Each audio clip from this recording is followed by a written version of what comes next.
ठीक है, हमारा बच्चों अगला टॉपिक है, हेलो, हमारा अगला टॉपिक है capacity of solution to dissolve solute. ठीक है, कैपेसिटी मतलब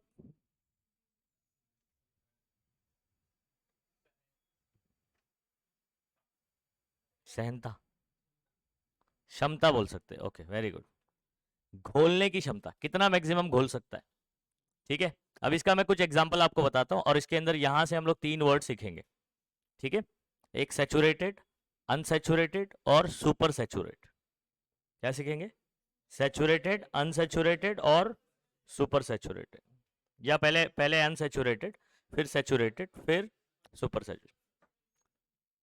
अच्छा, सुनेंगे कहानी, बहुत सिंपल सी कहानी है, अगर आपको इसको समझना चाहे तो। आप अपने एक खाने पीने का एग्जाम्पल देता हूं। हाँ, फॉर एग्जाम्पल, ये एसी चालू करो, एसी का बटन चालू करो पीछे।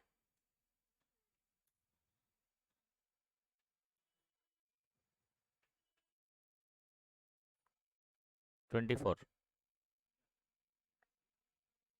निहाल ऑफ कर दो। समझिए, कहानी बहुत ही सिंपल है, अगर उसको अच्छे से समझना चाहो। अभी आपका पेट खाली है, बराबर, और अभी खाली भी होगा ना, कुछ लोग नाश्ता नहीं करके आए होंगे। ठीक है, अभी सुनो, तो आपने, कुछ लोग ने थोड़ा बहुत खा के भी आया, एकदम पेट फुल करके नहीं आया है ना, कुछ लोग ने खाया भी नहीं। ठीक है, तो अभी सुनो, अभी आपका या तो आपने कुछ नहीं खाया है या थोड़ा खा के आया, पेट भर के खा के नहीं आया, तो आप सेचुरेट नहीं है अभी। अभी क्या हो? अनसेचुरेट, मतलब सेचुरेटेड से थोड़ा नीचे, आपकी कैपेसिटी और ज्यादा की है खाने की। नहीं समझे बात को? फॉर एग्जाम्पल, ये जुवेरिया जो है, फॉर एग्जाम्पल 2 प्लेट खाना खाती है, फॉर एग्जाम्पल बोल रहा हूँ।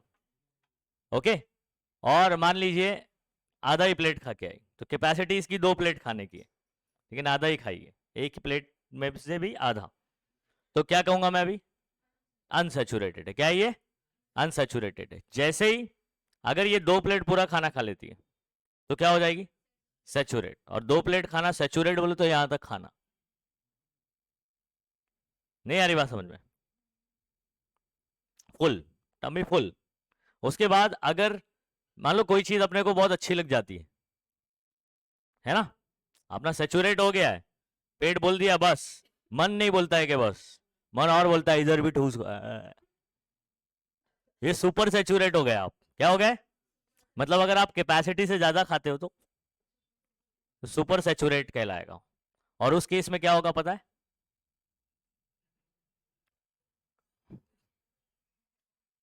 समझ आ रहा है? अगर आप सुपर सेचुरेट हो गए तो सेम कहानी सोल्यूशन की भी है बच्चों। ठीक है, ऐसे सुनो, सॉल्वेंट में आपने सोल्यूट डाला, ठीक है, तो यहां पर सॉल्वेंट है जो सोल्यूट को अपने अंदर घोल रहा है। सॉल्वेंट समझ आता है? जैसे पानी, और मैं एग्जांपल ले लेता हूं, शुगर ले लेता हूं, या फॉर एग्जांपल नमक ले लेता हूं। समझ आ रहा है? तो हमारे पास सॉल्वेंट है, और जो आप घोल रहे हो उसके अंदर, वो कौन है? सोल्यूट है। नंबर याद है? सॉल्वेंट को मैंने 1 नंबर दिया था और सोल्यूट को 2 नंबर। ये बात ध्यान रखना, नाम से भी बताया था मैंने कैसे नाम याद रखना है। ठीक है, सॉल्वेंट की स्पेलिंग में ONE1 मिल जाएगा आपको। तो सॉल्वेंट को 1 नंबर डिनोट करते हैं और सोल्यूट को 2 नंबर। तो अगर मैंने सोल्यूट सॉल्वेंट में डाला, उसको घोला, घुल गया, और डाला, घोला, घुल गया, और डाला, घुल गया।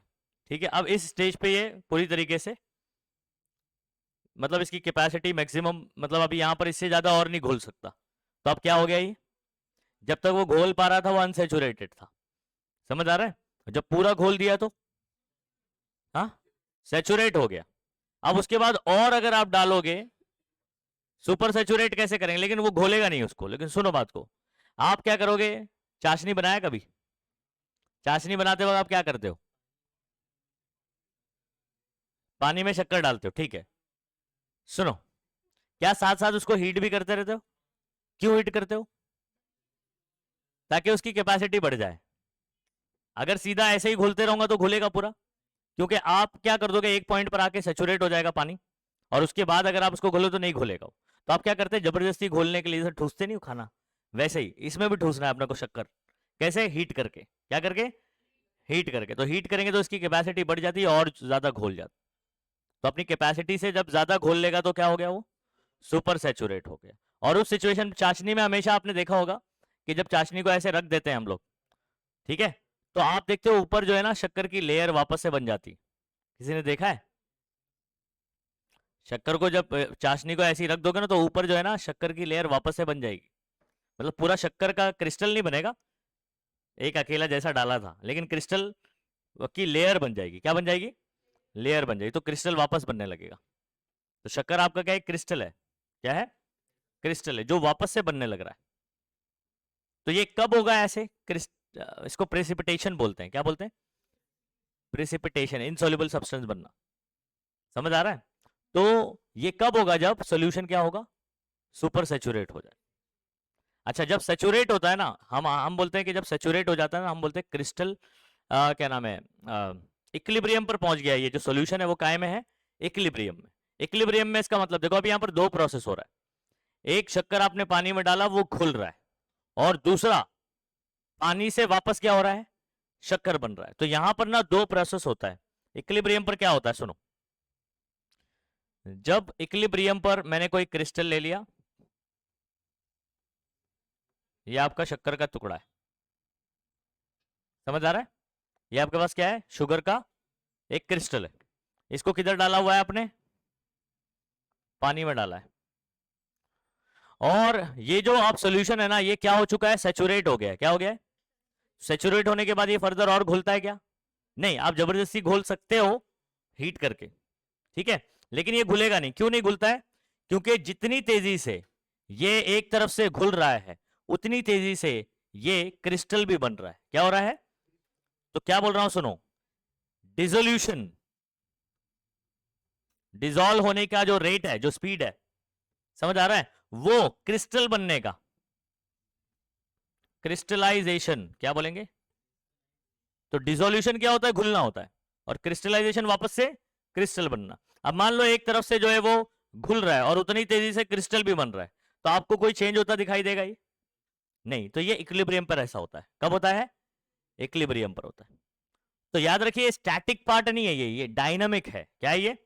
डायनामिक मतलब चेंज हो रहा है। यहां पर आपको भले ही यहां पर ये शक्कर कुछ चेंज होता दिखाई नहीं दे रहा है, लेकिन एक्चुअल में क्या होगा? जितनी तेजी से ये कहीं से घुल रहा होगा, उतनी तेजी से क्रिस्टल भी बन रहा है। तो आपको चेंज होता दिखाई नहीं देगा। नहीं समझे बात को? ठीक है। अच्छा, अब आप कहां पर है? ये जो सिचुएशन है वो सैचुरेटेड सॉल्यूशन का इक्विलिब्रियम है। सैचुरेटेड कौन सा स्टेट है ये? इक्विलिब्रियम स्टेट है। आपको दिखाया कैसे जाता है जरा चेक करो। ये समझ में आया क्या बोलना चाह रहा हूं मैं इधर पे? ठीक है, इसको दिखाया कैसे जाता है, देखो यहां पर। ये देखो, सोल्यूट प्लस सॉल्वेंट मिलकर क्या बनाएगा? ये कौन सी साइन है बीच में? इक्विलिब्रियम की साइन है। किसकी साइन है? इक्विलिब्रियम। इसके ऊपर क्या लिखा हुआ है? डिसोल्यूशन। ये दोनों मिलकर घुल रहे होंगे ना ऐसे, मतलब पानी इसको घोल रहा होगा, सॉल्वेंट इसको, सोल्यूट को घोल रहा होगा, तो सोल्यूशन बन रहा है। अच्छा, रिवर्स क्या होगा इसका? तो ये भी याद रखोगे, डिसोल्यूशन का उल्टा क्या होता है? क्रिस्टलाइजेशन होता है। और इक्विलिब्रियम पे दोनों का रेट क्या होता है? सेम होता है। समझ आ रहा है? तो जब सैचुरेटेड सॉल्यूशन में इक्विलिब्रियम अचीव हो जाता है, तो ये दोनों रेट क्या हो जाते हैं? इक्वल हो जाते हैं। इसलिए आपको वो घुलता दिखाई नहीं देता है। समझ गए बात को? ठीक है, तो तीन स्टेज आपको समझ आ गया। पहला अनसेचुरेटेड होगा, फिर आप घुलते जाओगे, एक स्टेज पहुंचेगा जहां पर सैचुरेट हो जाएगा, और उसमें ये रिएक्शन आप याद रखिए ऐसे। समझ आ रहा है? ओके। और at equilibrium rate of dissolution rate of crystallisation के इक्वल होता है। फिर उसके बाद अगर आप फर्दर इसमें और ऐड करोगे तो क्या बन जाएगा? सुपर सैचुरेट हो जाएगा। कहानी समझ में आ गई? अच्छा, अभी लाइन टू लाइन पढ़ोगे तो वही कहानी है सब।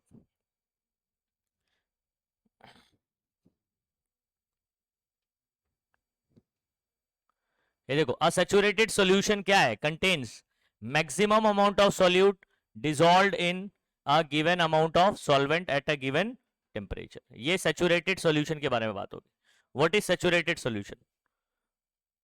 A saturated solution is that solution which contain maximum amount of solute at given temperature, ये बात, in a solution at given temperature.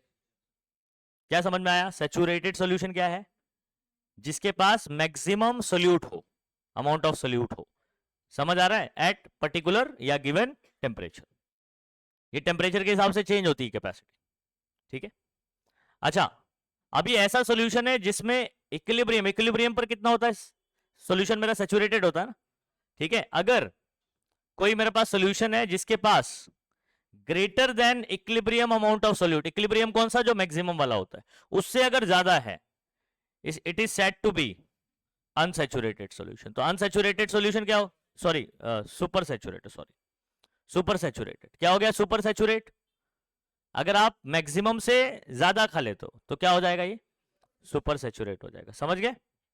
और ऐसे सॉल्यूशन जो है ना वो अनस्टेबल होते हैं, स्टेबल नहीं होते। ठीक है, ये फटाक से क्रिस्टल बनाने लगेगा। अगर उसमें आप एक भी शक्कर डाल दोगे या कुछ ऐसा डाल दोगे तो वो बड़ा होने लगेगा। क्या होने लगेगा? क्योंकि क्रिस्टल बनने लगेगा। क्या बनने लगेगा? Crystal. The precipitation occur by addition of tiny crystal. अगर एक छोटा सा क्रिस्टल सुपर सैचुरेट में ऐड कर दोगे, कहाँ ऐड कर दोगे? सुपर सैचुरेट में, तो वो क्रिस्टल के ऊपर और लेयर जमते जाएगी और वो बड़ा होने लगेगा, यानी क्रिस्टलाइजेशन होने लगेगा। Precipitation occurs by addition of tiny crystal of solute and super saturated solution changes to saturated solution. मतलब क्या होगा? अगर मैं एक भी क्रिस्टल उसके अंदर ऐड कर दूं तो जो एक्स्ट्रा अमाउंट है ना वो वापस से उसके ऊपर ही जमने लगेगा, और जितना एक्स्ट्रा अमाउंट है वो वापस से क्या बन जाएगा? क्रिस्टल। तो जितना आपने एक्स्ट्रा खाया तो वापस से निकल जाएगा, तो आप क्या हो जाएंगे? फिर से सैचुरेट हो जाओगे। क्या हो जाओगे? सैचुरेट। तो वही कहना चाह रहे हैं यहाँ पर। चलो, डिसोल्यूशन का उल्टा क्या होता है बच्चों? हाँ, बहुत मार खाओगे। डिसोल्यूशन का उल्टा है क्रिस्टलाइजेशन। समझ आ रहा है? अच्छा, अभी हम लोग एक नई क्वांटिटी पढ़ने जा रहे हैं बच्चों, सोल्यूबिलिटी। क्या? सोल्यूबिलिटी। तो सोल्यूबिलिटी बेसिकली हम लोग मेजर करेंगे, मेजरेबल क्वांटिटी है। ठीक है, अब सुनो, व्हाट इज सोल्यूबिलिटी। तो मैं आपको बता देता हूं, हम लोग ने एक कॉन्सेंट्रेशन पढ़ रखा है चैप्टर के इंट्रोडक्शन में। कॉन्सेंट्रेशन आपको मैंने मोलैरिटी सिखाया है, मोलैलिटी, मोल फ्रैक्शन, नहीं सिखाया है सब, है ना? और यहां पर ध्यान रखेंगे सभी, मोलैरिटी।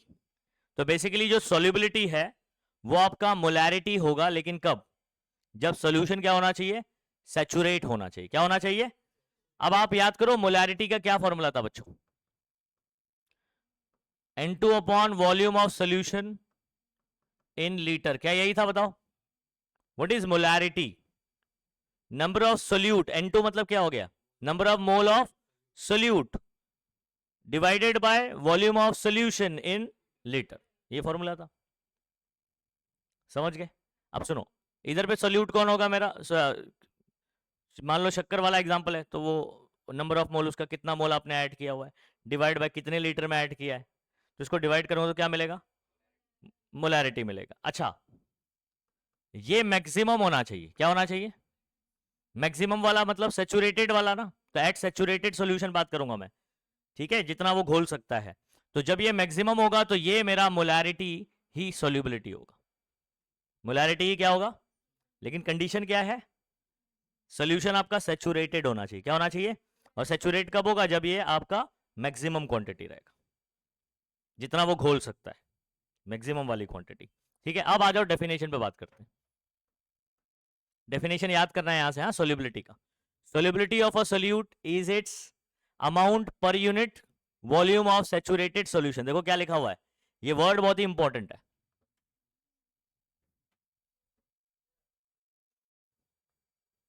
ठीक है, एट अ स्पेसिफिक टेम्परेचर, ये एक डेफिनेशन हो गया। और दूसरा क्या बोल सकते हैं? देखो ये भी बोल सकते हो, solubility of solute is its maximum concentration. ये देखो, मोलैरिटी कौन है बताओ? कॉन्सेंट्रेशन। मैंने क्या बोला? ये क्या होना चाहिए? मैक्सिमम। तो ये मैक्सिमम, तो ये भी मैक्सिमम होगा। तो मैक्सिमम कॉन्सेंट्रेशन, वो भी कॉन्सेंट्रेशन में बहुत सारे होते हैं, तो आप कौन सा वाला बात करोगे? मोलैरिटी। कौन सा वाला कॉन्सेंट्रेशन? बराबर। तो देखो यहाँ, the solubility of solute is it's, ये वाला डेफिनेशन ज्यादा आसान है ऊपर वाले के comparison. Maximum concentration and is expressed, ठीक है, in the concentration unit mole litre inverse. देखो ये यहीं से यूनिट आया, अगर आप गौर से देखोगे तो इसका यूनिट क्या होगा? मोल, और इसका यूनिट क्या होगा? पर लीटर। तो मोल पर लीटर बोलोगे, मोल लीटर इनवर्स बोलोगे, मोल डीएम -3 बोल सकते हो, पर डीएम क्यूब बोल सकते हो, मोलाल भी बोल सकते हो, मोलार बोल सकते हो, सॉरी मोलार, क्या बोल सकते हो? मोलार। तो इसको हम लोग जो है ना इसकी जगह पर और करके आप लिख सकते हो क्या? मोलार। क्या बोलोगे? मोलार। और उसको भी कैपिटल एम से भी डिनोट करते हैं। सिंबल क्या लिखते हैं? कैपिटल। जब कॉन्सेंट्रेशन का यूनिट कहीं पर कैपिटल एम देखो तो समझ जाओ ये मोलार है, यानी मोलारिटी का यूनिट है। जैसे मैं आपको बोलूं एक सॉल्यूशन है जिसका सॉल्युबिलिटी 0.1 कैपिटल एम, ऐसा लिख दिया, इसका क्या मतलब है? बराबर। पढ़ना सीख गए? ये सॉल्युबिलिटी, सॉल्युबिलिटी क्या होता है? मैक्सिमम कॉन्सेंट्रेशन होता है। समझ आ रहा है? कौन से यूनिट में? मोल पर लीटर में होता है। तो मतलब कॉन्सेंट्रेशन कौन सा यूज कर रहे हैं अपन? मोलैरिटी। समझ गए? दूसरा वाला याद कर लीजिए अच्छे से, दोनों भी याद कर सकते हैं। दूसरा वाला बहुत आसान है। What is solubility? Solubility of solute is its maximum concentration and is expressed, ठीक है, in the concentration of unit mole per liter। याद हो गया सबको? What is solubility? ये एक इसका solubility of solute is its maximum concentration and expressed in the concentration unit mole per liter या mole liter inverse या molar। बोलो समझ में आ गया क्या? बोल दो। अच्छा, आपको सम टाइम न्यूमेरिकल आप जब सॉल्व करोगे इसका तो मोलैरिटी निकालने भी बोल देगा ऐसे, मैक्सिमम कॉन्सेंट्रेशन मोलैरिटी निकाल दो, तो मतलब सोल्युबिलिटी निकालना है, या मोलैरिटी आपको गिवन है, मैक्सिमम कॉन्सेंट्रेशन आपको मोलैरिटी में गिवन है, तो वो सोल्युबिलिटी हो जाएगा। क्या हो जाएगा? सोल्युबिलिटी हो जाएगा। समझ रहे हैं बात को? चलो नेक्स्ट। अब यहां पर अपन बात करेंगे फैक्टर अफेक्टिंग सोल्युबिलिटी। सोल्युबिलिटी को कौन कौन से फैक्टर अफेक्ट करते हैं? सबसे पहले हम लोग बात करेंगे nature of solute and solvent, ठीक है। फिर सेकंड हम लोग बात करेंगे effect of temperature on solubility, ठीक है। थर्ड हम लोग बात करेंगे, ठीक है, pressure, effect of pressure on solubility. तो ये तीन चीज अपने को बात करनी है। फैक्टर अफेक्टिंग सोल्युबिलिटी मतलब सोल्युबिलिटी को कौन कौन से फैक्टर अफेक्ट करते हैं। सबसे पहला, आप किसको किसको मिला रहे हो? सोल्यूट और सॉल्वेंट को, बराबर है। तो सोल्यूट और सॉल्वेंट का नेचर क्या है? अब नेचर में हम लोग क्या बात करते हैं? पोलैरिटी में, पोलैरिटी बात करते हैं नेचर में। क्या बात करते हैं? नेचर। नेचर में क्या बात करने वाले? पोलैरिटी। मतलब जैसे मान लो आपने नमक को अगर पानी में मिलाया, समझ आ रहा है, तो ये पोलार पोलार हो जाएगा।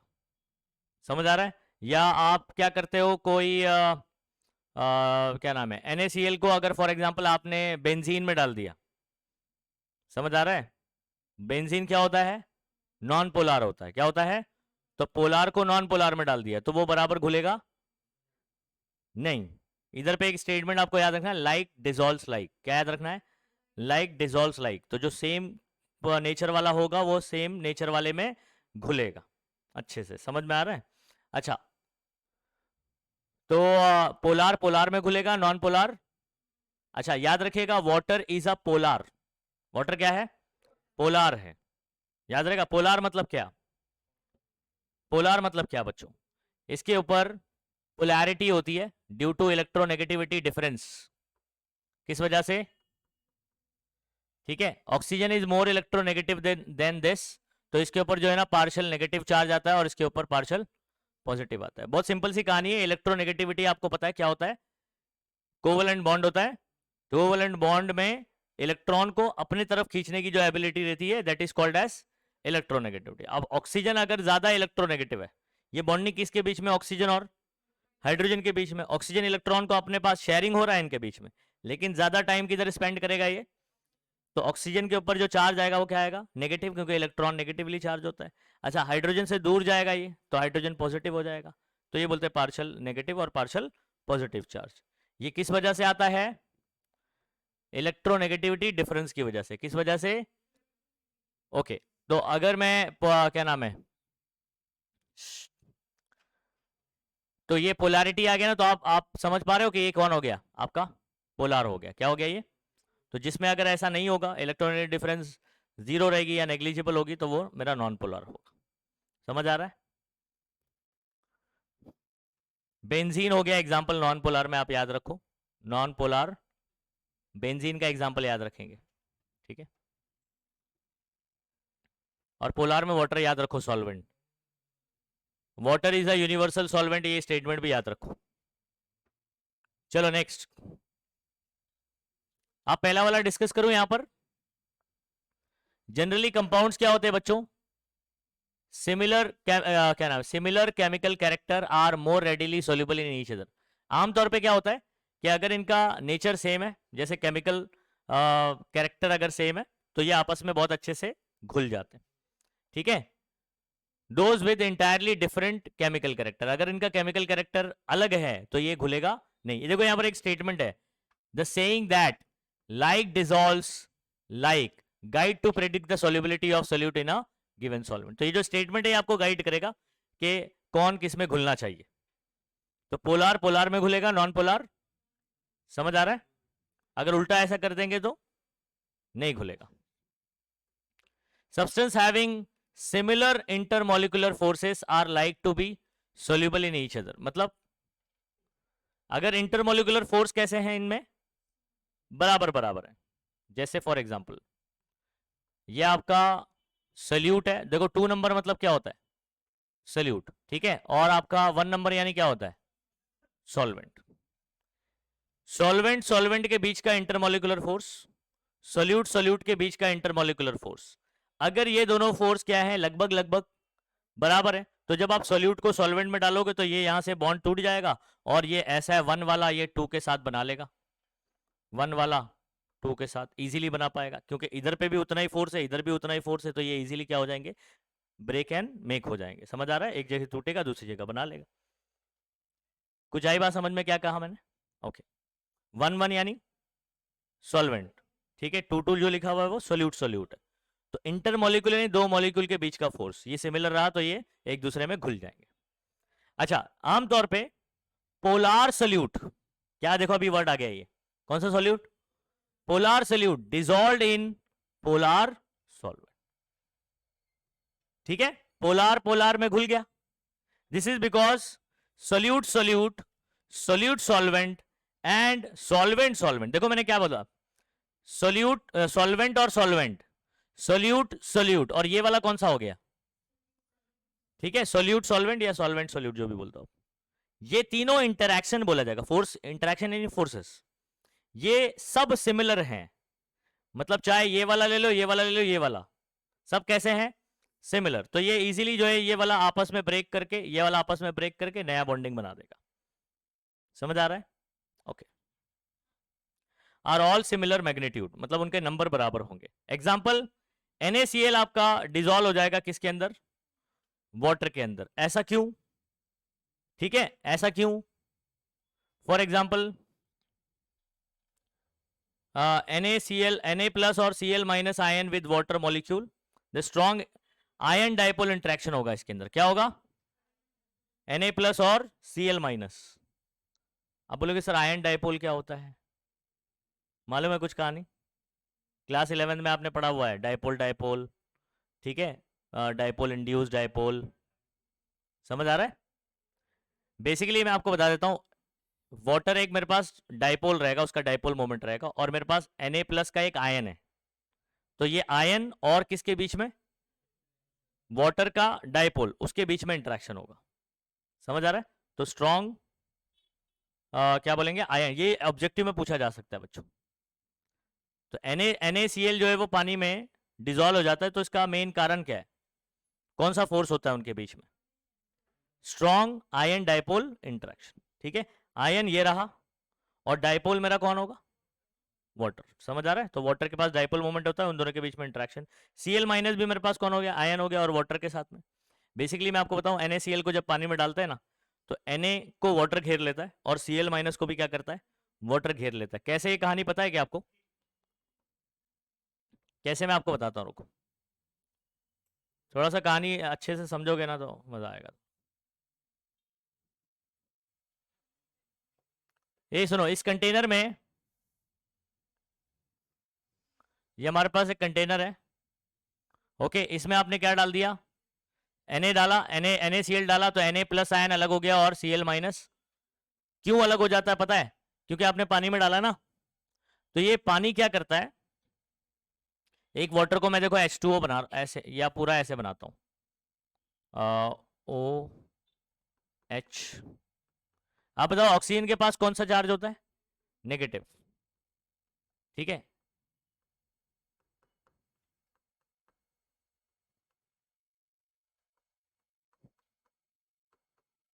इसको बाय द वे हाइड्रेशन भी कहा जाता है, आगे चल के आप इसको पढ़ोगे। तो इसको, ये नेगेटिव है और ये क्या है, पॉजिटिव ना। तो ऑक्सीजन, वाटर का जो ऑक्सीजन है ना, वो इसकी तरफ फेस करके होता है और ऐसे घेर लेते हैं इसको। समझ आ रहा है?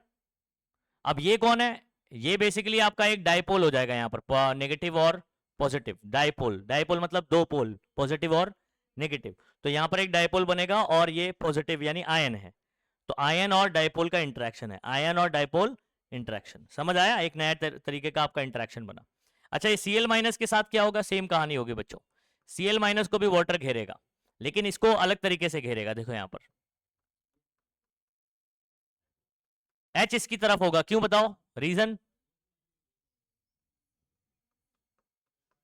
बराबर है, हाइड्रोजन के ऊपर क्या होता है, पार्शल पॉजिटिव होता है, तो पॉजिटिव इसकी तरफ होगा, तो ऐसे घेरेंगे यानी उल्टा घेरेगा। लेकिन दोनों को कौन घेरेगा?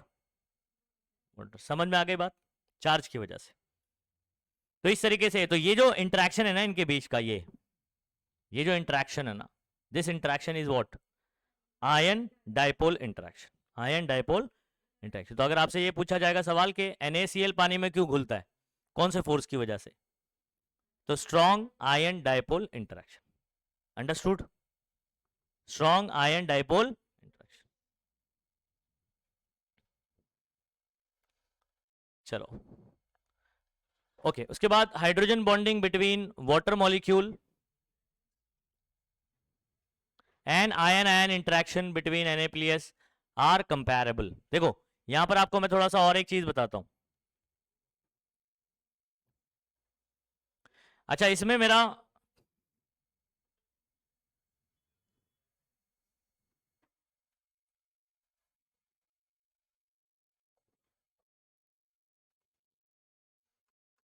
क्योंकि इसके अंदर डिसोसिएशन हो रहा है, इसमें सिर्फ मॉलिक्यूल अलग नहीं हो रहे, एक मॉलिक्यूल खुद ही स्प्लिट हो रहा है, इसको अपन डिसोसिएशन कहते हैं। क्या कहते हैं?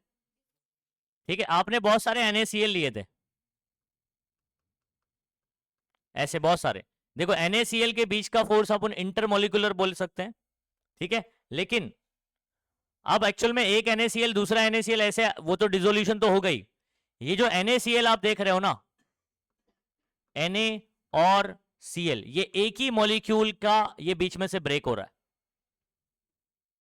ठीक है। अब ये बॉन्डिंग नहीं टूट रहा है बेसिकली इनके, ये कौन से कंपाउंड है पता है आपको? आयनिक कंपाउंड है। कौन से कंपाउंड है?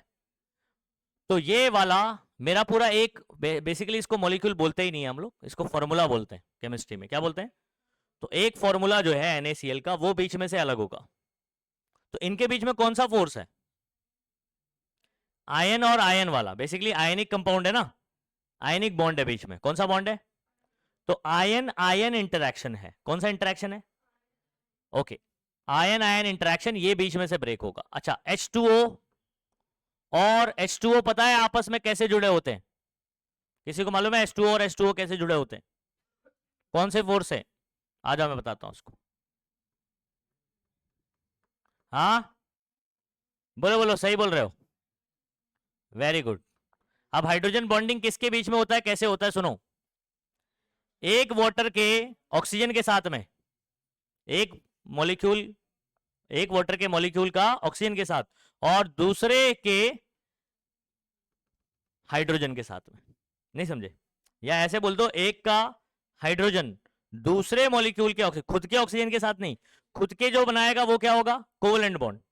दूसरे मॉलिक्यूल के साथ जो बन रहा है, ये डॉट डॉट से बनाया, वो कौन है? हाइड्रोजन बॉन्डिंग है। क्या ये? तो व्हाट इज हाइड्रोजन बॉन्डिंग? एक मॉलिक्यूल का हाइड्रोजन दूसरे का इलेक्ट्रोनेगेटिव एलिमेंट। अब ये स्पेसिफिक आ गया मैं। ऑक्सीजन कौन है? इलेक्ट्रॉन। जैसे एक और एग्जांपल बताता हूं बच्चों, जैसे अमोनिया, ठीक है, अब यहां पर मैं आपका एक और बना देता हूं।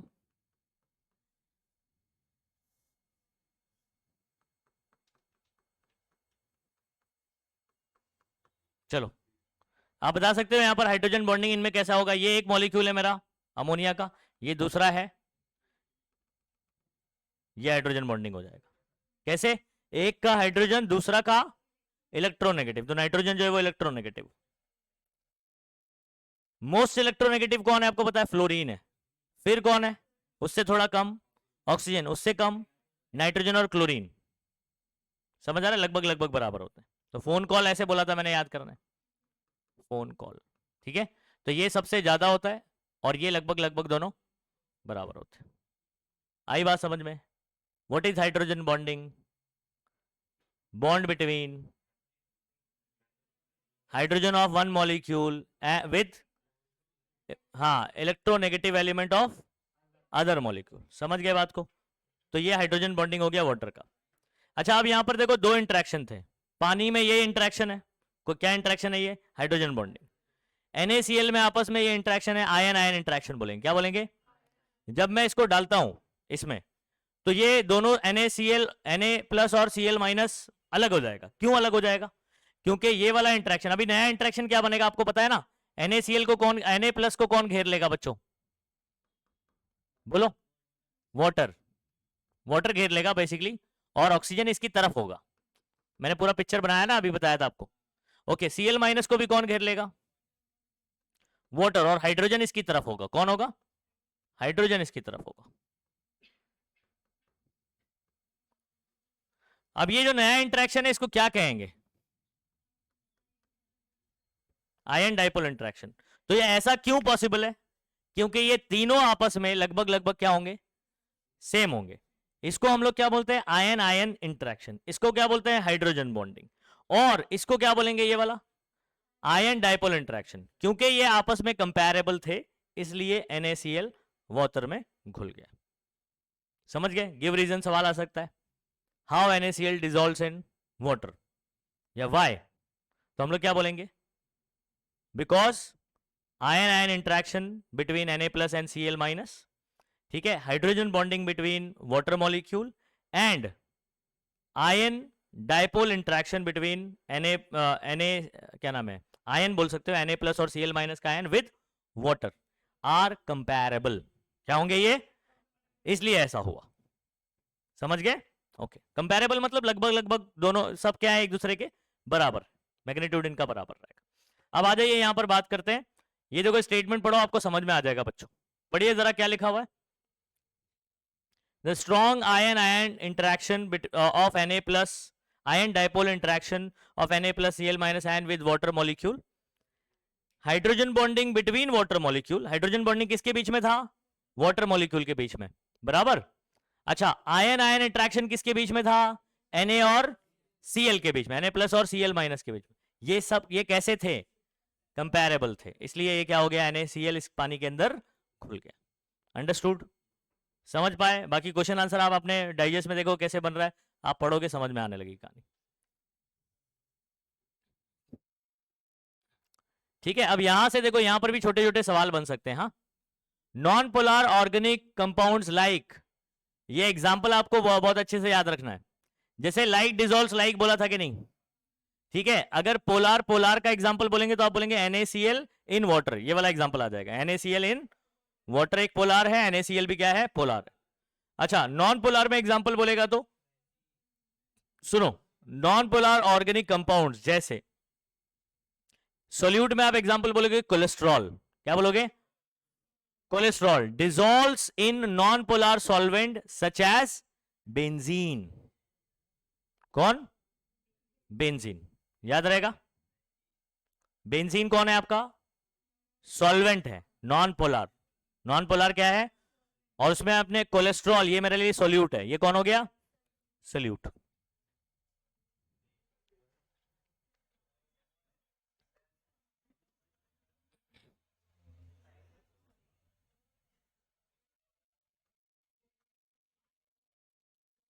याद रखिए, हाँ, ये भी कैसा रहेगा?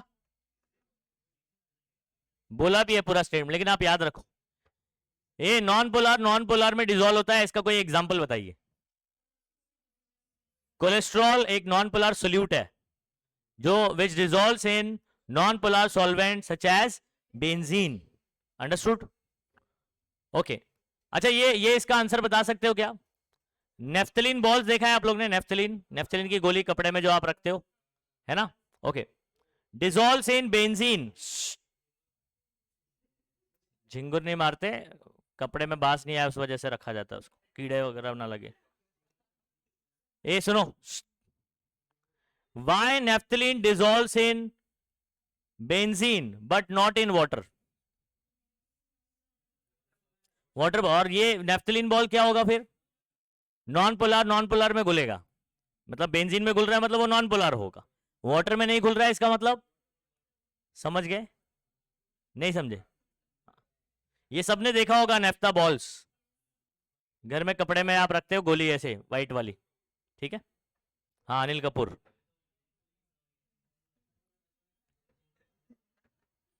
हाँ, गोली समझ के खा मत लेना उसको, ठीक है? नेफ्था बॉल्स आपने कहा ना, एक सब्लिमेशन का सब्लिमेशन का एक बहुत अच्छा एग्जाम्पल भी है। ये सब्लिमेट कर जाता है, डायरेक्टली सॉलिड से किस में कन्वर्ट हो जाता है? गैस में कन्वर्ट हो जाता है। पिघलता है गैस है कपड़े में नहीं, डायरेक्टली वेपर बन जाता है, ठीक है? तो सब्लिमेशन है, सॉलिड से आएगा अपने को आगे चल के। Solid to directly gas conversion क्या कहलाता है? सब्लिमेशन कहलाता है, याद रखिए। A sugar dissolves in water, dissolution of sugar in water is due to intermolecular hydrogen bonding between sugar and water. ए सुनो, अब यहां पर ही ना ये एक्सेप्शन है। शुगर आपका जो है ना बच्चों, एक तरीके का क्या नाम है, एक्सेप्शन वाला केस है। सुनो, आपका शुगर जो है एग्जाम्पल, वो आपका नॉन पोलर है लेकिन वो पानी में घुल जाता है। उधर पे देखो, अगर आपने पढ़ा होगा तो जनरली ऐसे बोल रहा था, ऑलवेज ऑलवेज नहीं बोला है कहीं पर। तो यहां पर शुगर वाला एग्जाम्पल आप याद रखें। शुगर आपका कौन है? हाइड्रोकार्बन है ना, C12H22O11। समझ आ रहा है? ये क्या है? एक बोलो बोलो। हाँ, नॉन पोलर है लेकिन ये जो है वो क्या हो जाता है? पानी में घुल जाता है। तो किस वजह से घुलता है? समझ आ रहा है किस वजह से घुलता है? तो ये वाटर और शुगर के बीच में हाइड्रोजन बॉन्डिंग बनता है नया। वाटर वाटर के बीच में कौन सा बॉन्डिंग है? Hydrogen bonding. जब आप शुगर डालते हो तो शुगर में भी देखो क्या नाम है, ऑक्सीजन है, इलेक्ट्रोनेगेटिव। तो इसका हाइड्रोजन उसके इलेक्ट्रोनेगेटिव के साथ बॉन्डिंग करेगा तो हाइड्रोजन बॉन्डिंग। तो वाटर का हाइड्रोजन बॉन्डिंग टूट के वाटर और शुगर के बीच का बन जाता है। तो मतलब हाइड्रोजन बॉन्डिंग टूट के हाइड्रोजन बॉन्डिंग ही बनता है। तो शुगर क्यों घुलता है पानी में? तो due to hydrogen bonding between, सुनो पूरा मॉलिक्यूल का नाम बोलने का, वाटर एंड शुगर, याद रखिएगा। अगर आपसे सवाल ये पूछता है why sugar dissolves in water, समझ आ रहा है? भले ही वो क्या है, नॉन पोलर है, समझ आ रहा है, लेकिन पोलर में क्यों घुल जाता है? तो आप क्या बोलोगे? Due to hydrogen bonding. किस वजह से? तो यहां पर आपका क्या सवाल बनेगा, समझ में आ रहा है? ओके, चलो नेक्स्ट बात करते हैं। Effect of temperature on solubility. Generally क्या होता है, सुनो, अगर मैं, जैसे मैंने चाशनी वाला एग्जांपल आपको बताया, आप हीट करोगे तो वो और ज्यादा घोल लेता है, मतलब सोल्युबिलिटी क्या हो जाती है? बढ़ जाती है, ठीक है? देखो हमारे पास ना केमिस्ट्री के अंदर बहुत सारे रिएक्शन होते हैं जो एंडोथर्मिक होते हैं और एक्सोथर्मिक होते हैं। तो जनरली क्या होता है, एंडोथर्मिक के अंदर, किसके अंदर? एंडोथर्मिक में आप हीट देते हो उसको ना, सोल्यूशन को, तो हीट करोगे, वो उसको एब्जॉर्ब करेगा, सोल्युबिलिटी क्या होगी? बढ़ेगी। जनरली, हमेशा ऐसा नहीं है, कुछ एक्सेप्शन भी इसके अंदर है। तो इसलिए हम लोगों ने ऐसा कोई डायरेक्ट कोरिलेशन नहीं बताया यहाँ पर, लेकिन फिलहाल मैं यहाँ पर एग्जाम्पल में देखो आपको क्या बता रहा हूँ।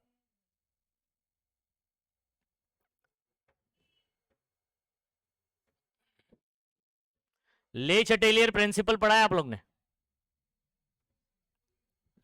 भूल गए?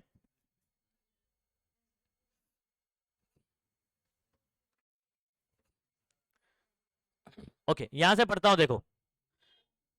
Solubility of substance changes with temperature depends on enthalpy of solution. Enthalpy क्या होता है पता है आपको? Del H, change in enthalpy. आपको पता है डेल एच अगर पॉजिटिव है तो आप इसको क्या बोलते हो? एंडो बोलते हो। ठीक है, इसको लिख के रखो, ये आगे थर्मोडायनेमिक में भी आएगा। डेल एच अगर नेगेटिव आता है तो क्या बोलते हो? एक्सो बोलते हो उसको। क्या बोलते हो? एंडो मतलब क्या होता है? जिसके अंदर वो हीट एब्जॉर्ब करके रिएक्शन कैरी फॉरवर्ड करेगा। और एक्सो क्या होता है? जिसमें रिएक्शन होने के बाद हीट निकलेगा। समझ आ रहा? हीट निकलती है। तो आप सुनो,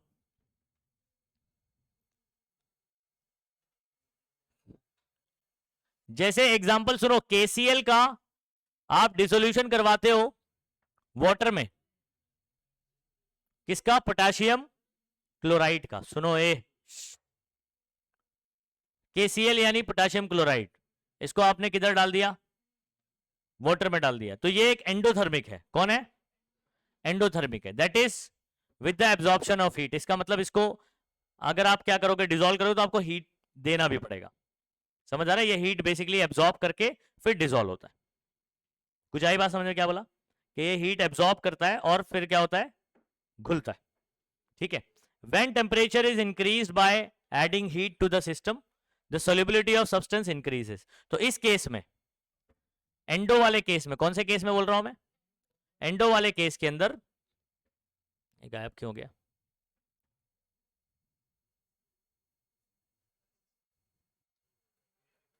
अच्छा, कुछ एक्सेप्शन भी है, ये आगे चल के मैं बात करूंगा। हमेशा के लिए ऐसा मत समझ लेना। हमने देखा यहां पर, देखो मैं इस पैराग्राफ का कंक्लूजन क्या है? फॉर एंडो, अगर आप टेम्परेचर बढ़ाते हो, एंडो के लिए टेम्परेचर बढ़ाते हो, सॉल्युबिलिटी क्या होगा? बढ़ेगा। हमेशा नहीं, ज्यादातर एग्जांपल में ऐसा होता है, मैनी सॉलिड्स के लिए, मोस्ट ऑफ द केस में ऐसा होगा। ठीक है। तो एंडो के लिए क्या हो रहा है? टेम्परेचर बढ़ा रहे हैं तो सॉल्युबिलिटी बढ़ रही है। ठीक है, एंडो के लिए ऐसे होगा। अकॉर्डिंग टू कौन सा प्रिंसिपल है? ले चटेलियर। किसके अकॉर्डिंग? ले चाटेलियर। ले चटेलियर प्रिंसिपल, आपने केमिकल इक्विलिब्रियम में पढ़ा होगा इसको। ओके, आगे सुनो। On the other hand, when substance dissolves in water bye exothermic process, कौन सा प्रोसेस? Exothermic process. तो इसके अंदर हमारे पास एग्जांपल है, it's solubility decreases with an increase of temperature. Example में ना एक CaCl2 में एग्जांपल नहीं लूंगा, क्योंकि CaCl2 के अंदर एक्सोथर्मिक का एग्जांपल तो है ये, लेकिन solubility of these increases with temperature.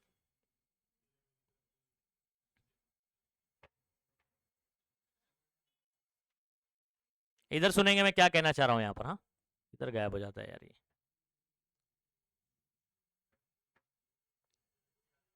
ये इधर शॉर्ट में लिखो, एक्सो के लिए क्या लिखोगे? जैसा मैंने ऊपर एंडो का लिखा है ना, एक्सो लिखो और लिखो टेम्परेचर अप एरो और सॉल्युबिलिटी डाउन एरो। टेम्परेचर बढ़ाएंगे तो सॉल्युबिलिटी क्या होती है? घटती है।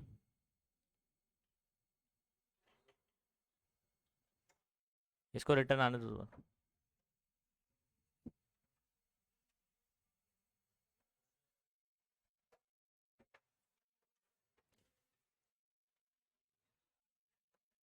ये इधर पे लिखो,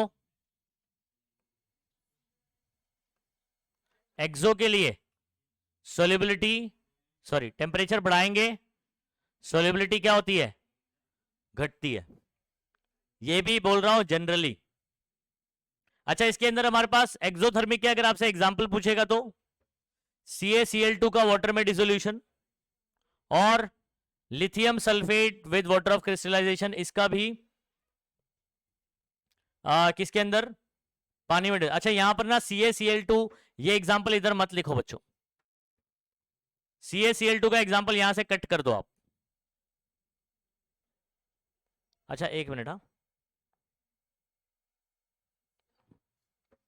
ठीक है, चलेगा। ये वाले केस में ये भी एक्सोथर्मिक है, ये भी एक्सोथर्मिक है। मैंने यहां पर ये एग्जांपल क्यों हटाने बोल रहा हूं आपको? क्योंकि यहां पर ऊपर क्या बोला गया है? एक्सो में क्या होता है?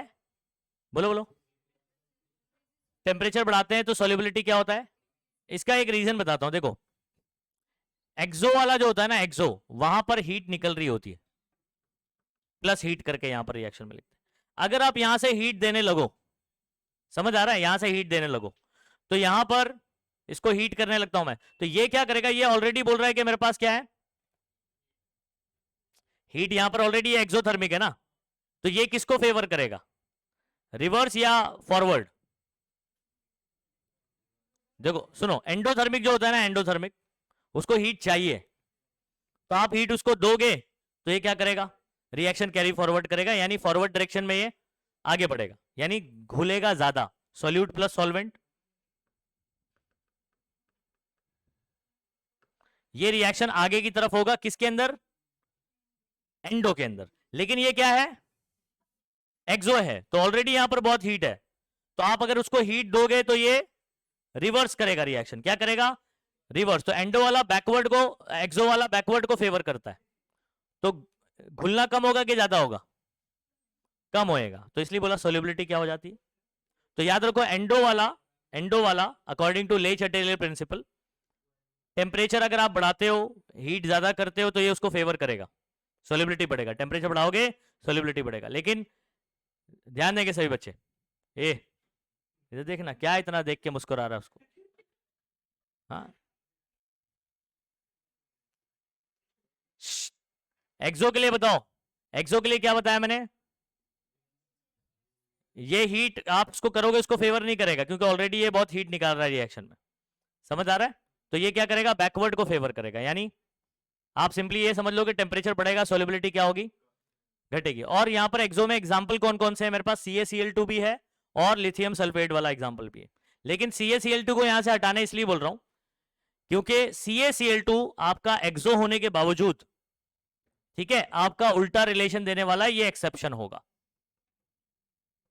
एक्सो है लेकिन टेम्परेचर बढ़ाने पर बच्चों सोल्युबिलिटी भी क्या होने वाला है, बढ़ने वाला है। तो हमेशा ऐसा नहीं होगा, जनरली ऐसा हो जाता है, तो इसलिए हम लोग आगे चल के बोलेंगे कि there is no direct correlation between exothermicity and endothermicity with solubility, solubility के साथ ऐसा कोई डायरेक्ट रिलेशन नहीं है, ठीक है। फिर उसके कुछ एग्जांपल्स पढ़ेंगे, ये इतना समझ में आ गया। जनरली बोलो, एंडो में क्या होता है, टेम्परेचर बढ़ाएंगे सोल्युबिलिटी बढ़ेगा, एक्सो में सोल्युबिलिटी घटेगा, लेकिन कुछ एक्सेप्शन वाले केस आ जाएंगे, जैसे CaCl2, CaCl2 में क्या होता है, तो जो स्पेसिफिक एग्जांपल है, टेम्परेचर बढ़ाने पर सोल्युबिलिटी भी क्या होने वाला है, बढ़ने वाला है, तो एंडो की तरह काम। तो हम लोग ऐसा बोल सकते हैं कि एंडोथर्मिक है तो सोल्युबिलिटी हीट करने पर टेम्परेचर बढ़ेगा ही, या एक्सोथर्मिक है तो घटेगा ही, ऐसा बोल सकते हैं क्या, नहीं बोल सकते। तो इसलिए लास्ट में क्या बोलेंगे, यहां देख लो, it is important to understand that there is no direct correlation between solubility and exothermicity, या ऐसा कोई डायरेक्ट रिलेशन नहीं है कि ये एक्सो है तो ऐसा ही रिलेशन होगा, ये एंडो है तो ऐसा ही रिलेशन होगा। क्यों, क्योंकि हमारे पास कुछ ऐसे एग्जांपल है, जैसे ये देखो CaCl2 कौन सा एग्जांपल है, एक्सोथर्मिक का है, बराबर है। तो और क्या नाम है, for example dissolution of CaCl2 in water is exothermic, and ammonium nitrate ये क्या है, एंडोथर्मिक है, ये किसका है, endothermic. The solubility of these increases with temperature, तो ये तो एंडोथर्मिक है, तो उसमें तो हम लोग ने बोला है कि टेम्परेचर बढ़ाएंगे तो सोल्युबिलिटी बढ़ेगा। लेकिन ये कौन है, एक्सो है, एक्सो के अंदर भी क्या हो रहा है, टेम्परेचर बढ़ाने पर सोल्युबिलिटी इंक्रीजेस विद टेम्परेचर, जबकि क्या होना चाहिए था, घटना चाहिए। तो यहां पर वो, इसलिए मैंने वहां से एग्जाम्पल कट कराया था कि आप उसको मिस इंटरप्रेट ना कर ले, समझ आ रहा है, वहां से एग्जाम्पल हटा के यहां लिखा, समझ आ गया। अच्छा, अब हमारे पास ये टेबल है बच्चों, ये टेबल में एक और लाइन आपको बनाना है Na2SO4 का, लगभग लगभग यहां से बना लीजिए ऐसे, ये वाले का बना लो क्या, Na2SO4 का, ऐसे लाइन बना लो इसमें। वो तो एंडो है ना, एंडो में तो वही रिलेशन आता है ना, टेम्परेचर बढ़ाएंगे सोल्युबिलिटी बढ़ रहा है। लेकिन CaCl2 में क्या हो रहा है, उसमें भी बढ़ ही रहा है, वो जो एंडो है तो एंडो में जो रिलेशन पड़ा वही आ रहा है, लेकिन एंडो वाला ही रिलेशन एक्सो वाला भी शो कर रहा है, समझाने के लिए लिखा हुआ है कि जैसे ये एंडो है तो इसमें तो वही रिलेशन आएगा, लेकिन साथ में CaCl2 एक्सो है, लेकिन उसमें उल्टा रिलेशन हो गया, एंडो की तरह रिलेट कर रहा है वो। तो हम लोग बोल नहीं सकते कि भाई डायरेक्ट कोरिलेशन है बिटवीन सॉल्युबिलिटी एंड एंडोथर्मिसी या एक्सोथर्मिसिटी के बीच में। ये इधर सुनो, इधर पे ना सारे ग्राफ देखो आप, ये इधर पे टेम्परेचर बढ़ा रहे हैं हम लोग, और यहां पर क्या हो रहा है, सॉल्युबिलिटी। ये क्या है जरा चेक करो, सॉल्युबिलिटी।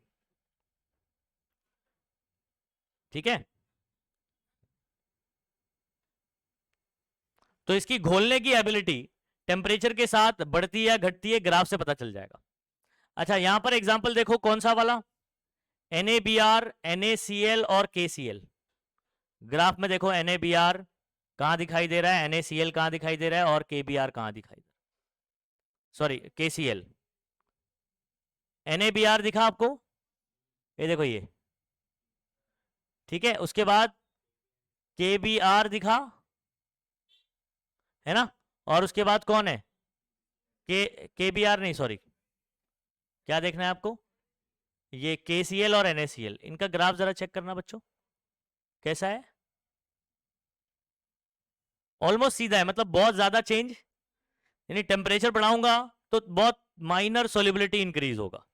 ठीक है, ये पॉइंट पढ़ो क्या लिखा हुआ है, solubilities of NaBr, NaCl, KCl change slightly with temperature, मतलब इनका सोल्युबिलिटी टेम्परेचर के साथ बहुत ही थोड़ा सा चेंज होता है।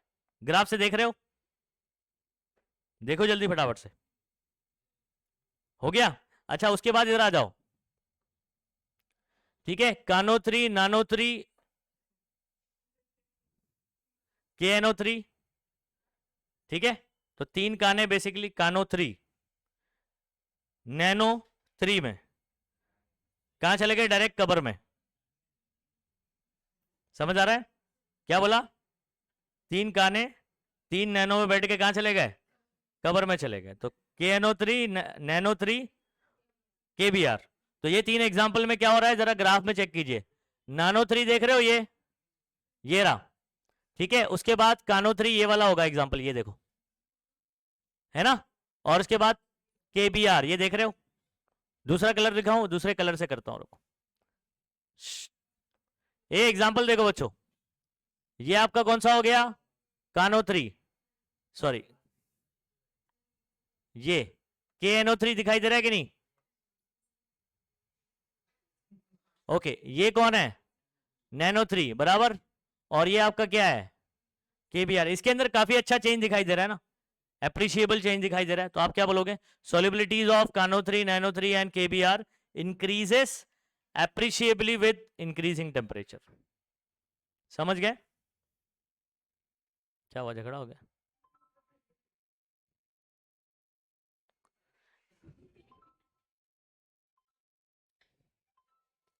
ओके क्या बोल रहा हूं यहां पर, समझ आया क्या कहानी बोला, एग्जाम्पल याद रखना है ये सब, ठीक है, कहीं पर MCQ में 1 मार्क में कहीं पर भी आ सकता है। तो हमारे पास कौन कौन से एग्जाम्पल है जिसमें स्लाइड चेंज दिखाई देता है, सोल्युबिलिटी में स्लाइड चेंज दिखाई देता है विद टेम्परेचर, तो NaBr, उसके बाद NaCl, KCl, NaBr, NaCl और KCl। उसके बाद जिसके अंदर एप्रिशिएबल चेंज दिखाई देता है, काफी अच्छा चेंज दिखाई देता है, वो कौन है, कानो3, नानो3, कवर में, है ना, तो KNO3, NaNO3 और उसके बाद KBr। समझ गए बात को, ये वाला एग्जांपल अच्छे से याद कर सकते हो। अच्छा उसके बाद सोडियम सल्फेट का मैंने एक लाइन ऐसे बनाया ना, यहां से कुछ ऐसा, ऐसे बनाओ, इसके अंदर क्या हो रहा है बताओ, इसके अंदर क्या हो रहा है बच्चों,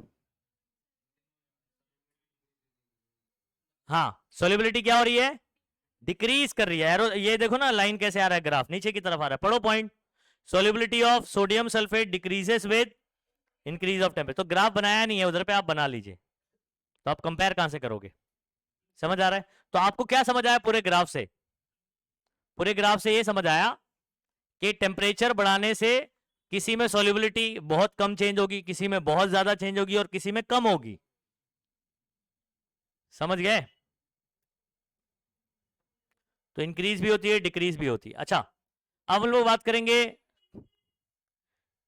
gas in water, solubility of gas in water, ठीक है, इसको बात करते हैं। ये बहुत ही सिंपल, क्या गैस घुलती है ना, ये बहुत ही सिंपल एग्जांपल है इसका। आपका जो कोल्ड ड्रिंक है उसके अंदर कौन सी गैस होती है? कार्बन होती है। गैस कौन सी होती है? CO2 होता है। क्या होता है? Carbon dioxide. जब आप ढक्कन खोल देते हो तो प्स से आवाज नहीं आती है। बहुत देर तक अगर आप किसी को प्स की आदत रहेगी ना, इधर सुसु कर देगा। ऐसा आवाज मत निकाल शाहिद। निशान गीला कर देगा इधर। इधर सुनो। तो आप मुझे एक चीज बताओ, जब आप क्या करते हो, कोल्ड ड्रिंक को ठंडा करके रखते हो, मतलब फ्रीजर में रखे हो या फ्रिज में रखे हो, ठीक है, तो गैस अच्छे से डिजोल्व रहती है ना उसके अंदर। लेकिन जैसे ही आप बाहर निकालते हो, सराउंडिंग का टेम्परेचर ज्यादा हो जाता है, ढक्कन खोलते हो, ये पुश करके उड़ता क्यों है? या आपने अगर उसको अभी ऐसा हवा निकालूंगा ना तेरा, ढक्कन खोलेंगे तो आपको मालूम है, अगर ढक्कन खोल के रख दूं तो थोड़ी देर के बाद क्या हो जाएगा? गैस क्या हो जाएगी? अच्छा, यहां पर प्रेशर का भी रोल रहता है, लेकिन एक सबसे मेजर रोल अभी टेम्परेचर का आ जाता है। किसका आ जाता है? टेम्परेचर का। तो आपने फ्रीजर से उसको बाहर निकाला, आप सराउंडिंग का टेम्परेचर यहाँ पर कितना है? 25 डिग्री सेल्सियस है। समझ आ रहा है? और पहले रखा था आपने इसको, मान लो क्या नाम है, 5 डिग्री में या 10 डिग्री के अंदर रखा हुआ था। अब आपने जैसे ही फ्रिज के बाहर निकाला तो टेम्परेचर कितना हो गया? 25-30 डिग्री हो गया। तो आप गैस जो घुली हुई है वो उड़ने लगेगी। यानी जो गैस की सोलिबिलिटी थी, घुलने की एबिलिटी, वो कम हो गई या ज्यादा हो गई? कम हो गई। यानी टेम्परेचर बढ़ाने से क्या होता है? बोलो बोलो। सोलिबिलिटी क्या होती है? कम होती है। गैस इन लिक्विड की बात कर रहा हूं अभी।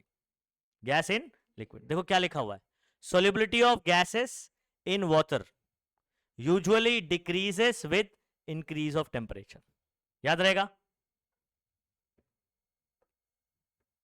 शॉर्ट में कैसे लिखो, ये पूरे पॉइंट को शॉर्ट में कंक्लूड कैसे कर सकते हो? सोलिबिलिटी ऑफ गैस, SG मतलब क्या हो गया? Solubility of gas. ये क्या होता है बच्चों? डिक्रीज होता है विद इंक्रीज इन टेम्परेचर। खत्म हो गया, इतना शॉर्ट में पूरा स्टेटमेंट हो गया ये सिंबॉलिकली। बोलो सही है? पेंसिल से लिख के रखो जो ये स्टेटमेंट का मतलब।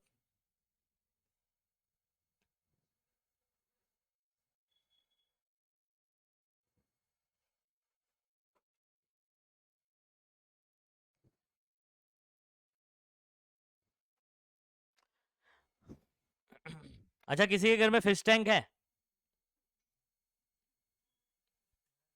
हम्म, सुनो, फिश टैंक में अगर आप लोगों ने देखा होगा तो एक आप मोटर लगाते हैं जिससे वो एयर को बाहर से लेके वापस अंदर से छोड़ता रहता है, जैसे बुड़ बुड़ बुड़ करके एयर बाहर निकलती है। फिल्टर नहीं बोलते हैं उसको। समझ आ रहा है? आप बाहर की एयर अंदर लेके जाके फिर नीचे से छोड़ते हो तो बुड़ बुड़ करके बाहर निकलता है। ऐसा क्यों करते हैं? मछली को जिंदा रखने के लिए। मच्छी को हवा से क्या मतलब? वो तो पानी के ऊपर भी आके हवा ले सकते। लेकिन आपको मालूम है कि जो ये सुनो एक्वाटिक ऑर्गेनिज्म होते हैं, वो कौन सा ऑक्सीजन, कौन सा ऑक्सीजन, वो भी ऑक्सीजन लेते हैं, वो पानी का H2O ब्रेक करके वो नहीं लेते। अगर किसी ने फिश टैंक रखा होगा अपने घर में तो उनको मालूम होगा कि अगर आपके पास वो क्या नाम है, एयर का वो एयर मोटर नहीं है अगर, बराबर है, तो आपको पानी चेंज करना पड़ता है। क्यों चेंज करना पड़ता है? क्योंकि क्योंकि सुनो यहां पर, क्योंकि उस पानी के अंदर ना ऑक्सीजन घुला होता है। ऑक्सीजन क्या होता है? H2O अपना अलग मॉलिक्यूल है और उसके अंदर O2 भी घुला होता है। O2 भी क्या होता है? घुला होता है। जो वो O2 को वो यूज कर लेगी। समझ आ रहा है? आप फर्दर O2 पानी के अंदर बचेगा नहीं, तो वो क्या हो जाएंगी? मर जाएंगी। तो आपको क्या करना होता है? एक मोटर लगाना होता है जो एयर, बाहर की एयर को पानी के अंदर से जब भेजता है, वो एयर बबल ऐसे बन के निकलता है और उसमें O2 फिर उसके अंदर पानी में क्या होता रहता है? घुलता रहता है कंटिन्यूअसली। समुंदर में ऐसा नहीं होता है क्योंकि समुंदर में ऊपर खुली हवा है, कंटिन्यूअसली ब्रीजिंग होती रहती है, हवा चलती रहती है और वो डिजोल्व होता रहता है। लेकिन अभी समुंदर का भी एक कहानी बताता हूं। जब ये सुनो, जब ज्यादा धूप होती है, समझ आ रहा है, मतलब दोपहर के वक्त, तो फिशेस जो है ना वो सरफेस पर नहीं आती। क्यों नहीं आती? रीजन क्या है? हाँ, तो गर्मी की वजह से क्या होता है, अभी इधर पढ़ो, टेम्परेचर बढ़ने से क्या होता है, सोल्यूबिलिटी घटती है। तो यानी ऊपर जो ऑक्सीजन की जो सोल्यूबिलिटी होती है, जो घुला हुआ, वो क्या हो जाती है, कम हो जाती है, इसलिए फिशेस सरफेस पर नहीं होती।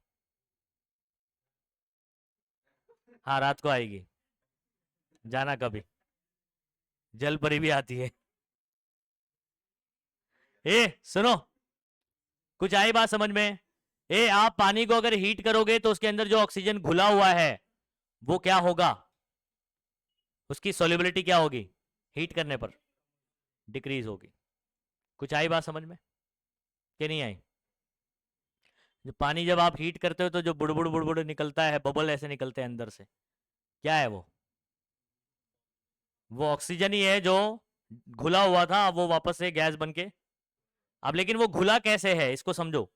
सुनो, ऑक्सीजन एक गैस है, ऑक्सीजन क्या है, अगर उसको पानी में घुलना है तो उसको क्या बनना पड़ेगा, लिक्विड बनना पड़ेगा, यानी कंडेंस होना पड़ेगा। क्या होना पड़ेगा, कंडेंस। कंडेंसेशन मालूम है क्या होता है? क्या कर रहा है मोबाइल में, क्या कर रहा है मोबाइल में तू? तो फिर नीचे क्या है, तो जेब में हाथ डाल के ऐसा देख रहा है, कैसा लग रहा हूं मैं? इधर देखना क्या कहानी चल रही है। नींद आ रही तो बोल, अब चाय पिला देता हूं तेरे को। इधर आ। ए, तो कीमा पाव खा खा के ऐसा हो गया है। ये बाप, इधर आ। ऐसा लात मारूंगा ना। चलो अब ये पैराग्राफ पढ़ते हैं, अब ये पैराग्राफ पढ़ते हैं। अभी जो मैंने आपको कहानी बताया कि कोई गैस अगर लिक्विड में डिसॉल्व होती है तो वो लिक्विड फॉर्म में होगी। कैसे होगी, यानी ऑक्सीजन जो है वो लिक्विड फॉर्म में कन्वर्ट हो जाएगा, तब जाके वो घुला हुआ है उसके अंदर। ठीक है, when gases are dissolved in water, gas molecule in liquid phase, gas कौन से फेज में होता है, लिक्विड फेज में। इसका क्या मतलब हुआ कि वो गैस से लिक्विड में कन्वर्ट हुआ। कौन बताएगा गैस टू लिक्विड में कन्वर्जन का प्रोसेस को क्या कहते हैं, कंडेंसेशन कहते हैं। क्या कहते हैं? अच्छा मुझे बताओ, आप सभी बच्चों ने घर में खाना बनते देखा होगा, ठीक है, कुछ भी बन जाए ऊपर ढक्कन रखते हो आप, जब ढक्कन हटाते हो तो आपको उसके ऊपर वाटर ड्रॉपलेट दिखाई देते हैं। वो कहां से आया, ढक्कन तो हमने सूखा रखा था, ये पानी कहां से आया? तो जिसको आपने हीट किया वो बाप बन के उड़ा, समझ आ रहा है, ऊपर ढक्कन पे टकराया और वापस से क्या हो गया, कंडेंस हो गया। क्या हो गया, तो गैस से वापस लिक्विड कन्वर्जन, याद रखिए this process is known as condensation. अच्छा ऐसा क्यों हुआ रहेगा, नहीं ऐसा क्यों हुआ रहेगा, सुनो, ये मैं आपसे ये पूछ रहा हूं इन टर्म्स, हीट निकाल के या हीट एब्जॉर्ब करके हुआ रहेगा। सुनो बात को, गैस से पहले आप ये प्रोसेस बताओ, अगर आपका सॉलिड है, मतलब आइस है, क्या है, आइस, आइस मेल्ट होगा तो वाटर बनेगा, इस प्रोसेस को क्या बोलेंगे? नहीं नहीं, अरे सीधा अभी बताया, मेल्ट होगा तो मेल्टिंग, मेल्ट हुआ ना, मेल्टिंग। अभी एक्सो एंडो पर आता हूं। उसके बाद आपने वाटर को और हीट किया 100 डिग्री पर, अब वो किस में कन्वर्ट होने लगेगा, गैस में, वेपर में कन्वर्ट होने लगेगा। किस में कन्वर्ट, अब ये कौन सा प्रोसेस हुआ, मैंने वर्ड बोल दिया है, वेपराइजेशन। ठीक है, अच्छा अब गैस को मैं वापस ठंडा करता हूं तो ये लिक्विड बनेगा।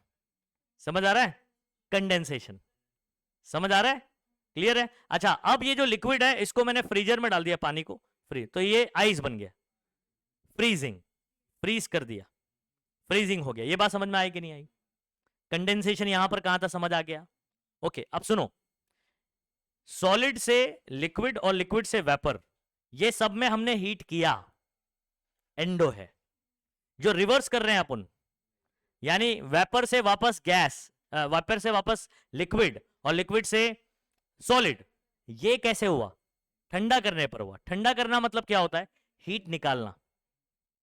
ठंडा करना मतलब क्या, ठीक है, यही आपको समझना है कि हीट आएगा या जाएगा। आप एक बर्फ को हाथ में पकड़ लो, ठीक है, अब आपको क्या फील होगा, आप बोलोगे ठंडा लगेगा।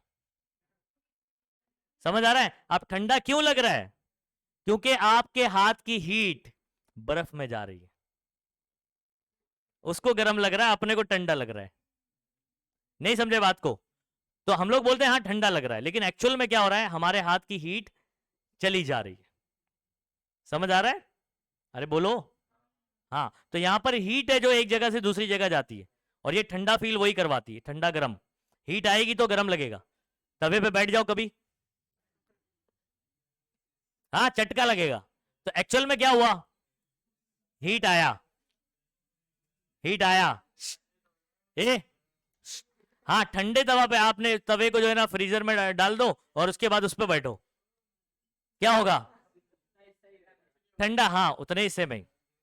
हाँ, रिएक्शन पूरे बॉडी में होएगा। ओके, तो ठंडे तवे पे बैठ जाओगे तो क्या होगा, हीट निकलेगी।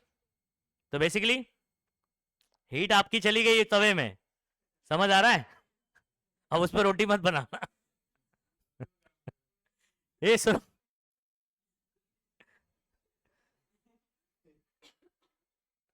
आप सुनो बात को, तो हीट आती जाती है जिसकी वजह से ठंडा, हीट आया तो गर्म लगेगा, ये हीट आया तो गर्म लगेगा, और हीट गया तो ठंडा लगेगा। समझ में आ रही बात? तो कंडेंसेशन मैं आपसे पूछना चाहता हूं, कंडेंसेशन आपका एक्सो होगा या एंडो होगा, है ना?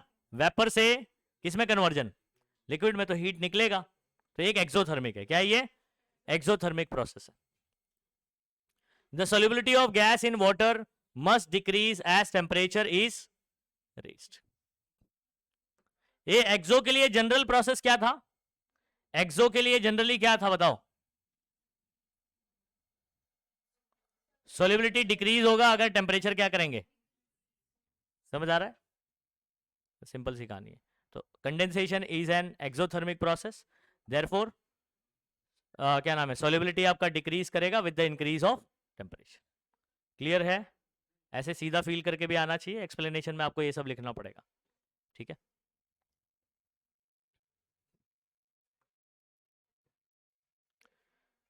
तो खैर हमने दूसरा टॉपिक कंप्लीट कर लिया, अभी हमारे पास तीसरा है। तीसरा है effect of pressure on solubility. आप सुनो बात को, अगर मेरे पास जो सोल्यूट है वो सॉलिड है, जो सोल्यूट है वो सॉलिड है या लिक्विड है, सॉलिड है या, सुनना, अगर प्रेशर, एटमॉस्फेयर का प्रेशर, ऊपर का जो प्रेशर है वो अगर मैं बढ़ा देता हूं, क्या कर देता हूं, बढ़ा देता हूं, तो सॉलिड इनकॉम्प्रेसिबल होते हैं, solids are incompressible, liquids are almost incompressible. तो अगर इस पे प्रेशर का सॉलिड और लिक्विड पे कोई असर ही नहीं कर रहा है, तो इसका मतलब pressure has no effect on solubility of solid and liquid solute. क्या बोला मैंने? सॉलिड मतलब जो सोल्यूट होगा जिसको आप घोल रहे हैं, सॉल्वेंट की बात नहीं कर रहा हूं। सॉल्वेंट तो आपका वाटर है या कोई बेंजीन है, कोई लिक्विड फॉर्म में हमारे पास है। आप जो सोल्यूट ऐड कर रहे हो वो अगर जैसे शक्कर या शुगर है, सॉलिड फॉर्म में होता है, समझ आ रहा है? या कोई और आप लिक्विड अगर इसके अंदर ऐड करते हो, समझ आ रहा है? क्योंकि वो इनकॉम्प्रेसिबल होते हैं तो प्रेशर, उसके ऊपर प्रेशर का कोई असर नहीं होगा। कंप्रेस होना चाहिए तब तो प्रेशर का कोई असर होगा। कंप्रेस, जैसे कोई गैस है, जैसे मैं बताऊं आपको कार्बन डाइऑक्साइड, कार्बन डाइऑक्साइड आपका क्या है, एक गैस है, क्या है? तो जब कोल्ड ड्रिंक तैयार होती है तो उसके अंदर लास्ट का जो प्रोसेस है उसके अंदर आप कार्बन डाइऑक्साइड उसके अंदर डिसॉल्व करके हाई प्रेशर में, क्या, हाई प्रेशर में, उसके बाद उसको सील कर देते हो, उसके बाद उसको क्या कर देते हो, सील कर देते हो। तो जो कार्बन डाइऑक्साइड है वो हाई प्रेशर मेंटेन करने के बाद उसको घोला जाता है, और जैसे ही आप ढक्कन खोलोगे तो वापस से ये रिलीज होने लगता है।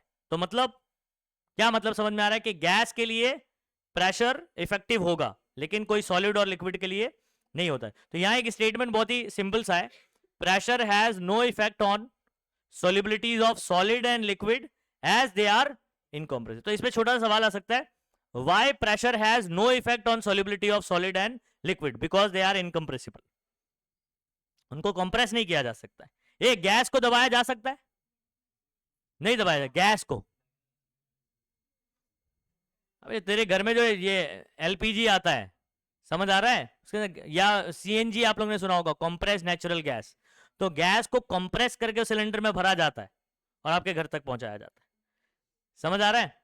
या सीएनजी नहीं रे भाई, वो एलपीजी पर।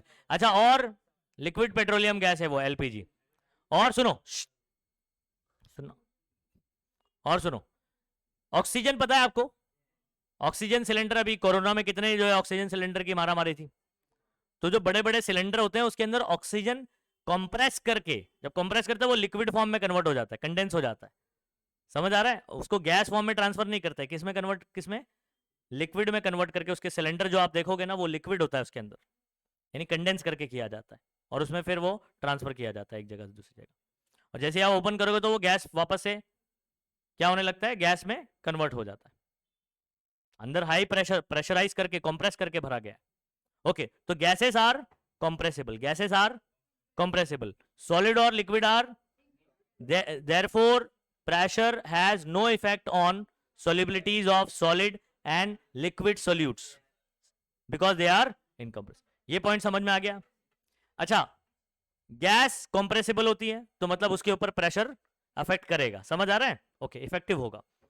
However, pressure greatly affects solubility of gases in liquids, gases in liquid, जैसे मैंने कोल्ड ड्रिंक वाला आपको एग्जांपल बताया। The solubility of gases increase with increasing pressure। अच्छा, जितना ज्यादा आप उसको हाई प्रेशर होगा उतना ज्यादा गैस क्या होगी, डिसॉल्व होगी। ये कैसे, हम लोग एक लॉ पढ़ने वाले हैं यहाँ पर अभी, Henry's law, very very important law, board exam में आता है। ठीक है, एटलीस्ट इसका जो है ना 1 मार्क के लिए इसका न्यूमेरिकल आ सकता है, 2 मार्क के लिए स्टेटमेंट आ सकता है। इसके अंदर एक कांस्टेंट की बात करें, हेनरीज कांस्टेंट, वो बोर्ड एग्जाम में कई मरतबा 1 मार्क के लिए पूछा गया है। आ जाओ बात करते हैं। इसका एक रिलेशनशिप हमको बताया किसने, हेनरी ने बताया। किसने बताया? तो ये हेनरी लॉ हमारे लिए बहुत इंपॉर्टेंट है। अच्छा, अब ऊपर कुछ और याद करने की जरूरत नहीं है, आपको बस याद रखना है कि प्रेशर का इफेक्ट किस पे नहीं होता और किस पे होता है। किस पे नहीं होता है? सॉलिड और लिक्विड सोल्यूट के ऊपर। सोल्यूट कैसा होना चाहिए, सॉलिड फॉर्म में या जिसको आप घोलते हो। ठीक है, अगर वो गैशियस फॉर्म में है तो प्रेशर का असर होगा, तो अब होगा तो उसका रिलेशनशिप क्या होगा, तो ये हेनरी बताएगा। कौन बताएगा? तो हम लोग नेक्स्ट जो करने जा रहे हैं वो कौन है, हेनरीज लॉ। कौन सा लॉ? Henry's law. तो बहुत ही सिंपल है बच्चों, हेनरीज लॉ, हेनरीज लॉ बहुत ही सिंपल है। ए सुन इधर पे, मेरे पास नीचे लिक्विड है, ऊपर अपने गैस को हाई प्रेशर में जब उसको कंप्रेस करेंगे तो ये क्या हो जाता है, कंडेंस होकर उसके अंदर घुल जाता है। तो आप मुझे बताओ, जितना ज्यादा प्रेशर उतना ज्यादा सोल्यूबिलिटी। तो प्रेशर और सोल्यूबिलिटी में रिलेशन क्या बन रहा है, डायरेक्ट बन रहा है। तो हेनरी ने यही बताया कि solubility is directly proportional to pressure. लेकिन कौन सा प्रेशर? जो लिक्विड के ऊपर प्रेशर होगा, लिक्विड के ऊपर जो प्रेशर। देखो यहां पर क्या लिखा हुआ है, it states that solubility of gas in a liquid is directly proportional to pressure of the gas over the solution. मतलब उसी गैस का प्रेशर उसके ऊपर, लिक्विड होगा। जैसे अभी यहां पर अगर मैं ऐसे ढक्कन खुला रखूं कोई इसमें, तो उसके ऊपर वेपर, इसका ये एटमॉस्फेयर प्रेशर है। कौन सा प्रेशर है? एटमॉस्फेरिक प्रेशर है।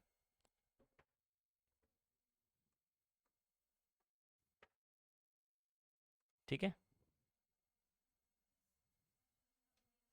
ये आपने ढक्कन बंद करके रखा हुआ है। ठीक है, अब इसके अंदर कोई गैस घुली हुई है तो उसी का, जब आप ढक्कन बंद करोगे, सुनो बात को, इसके ऊपर उसी गैस का क्या होगा, कुछ वेपर फॉर्म में भी होंगे, कुछ क्या होंगे, घुले हुए होंगे। तो उसी गैस का क्या, प्रेशर। तो सोल्यूबिलिटी इसके अंदर जो घुला हुआ है उसका सोल्यूबिलिटी किसके डायरेक्टली प्रोपोर्शनल होगा, उसी गैस का प्रेशर अबव दी लिक्विड, लिक्विड के ऊपर। समझ आ रहा है क्या बोलेंगे? बहुत आसान है, याद करने की कोशिश करो उसको। What is Henry's law? Solubility of gas is directly proportional to pressure of a gas above the solution, solution के ऊपर, गैस ओवर दी सॉल्यूशन। चलो कितने बच्चों को याद हो गया ये?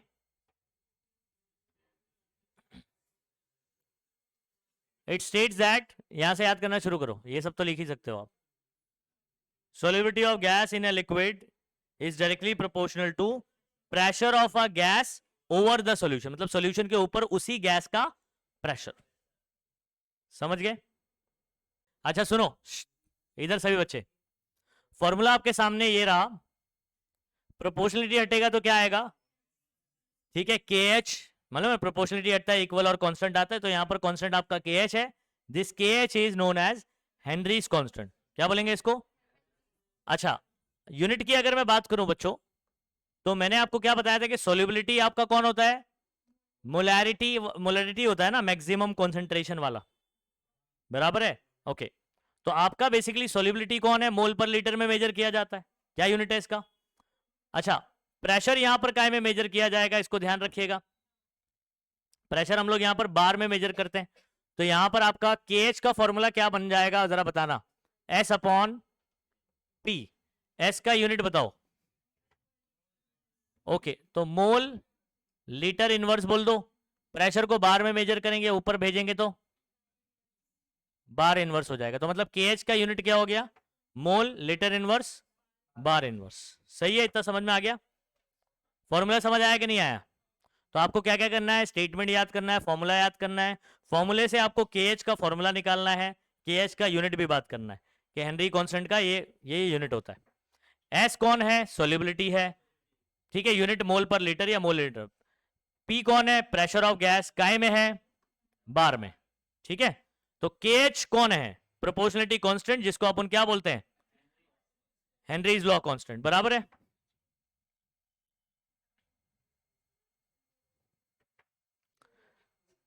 अब सुनो आगे की कहानी बच्चों, इसका पूरा आंसर प्रिपेयर कर लेना आप लोग, जैसा आपको नोट्स में मिल जाएगा, समझ लो यहां से अच्छे से।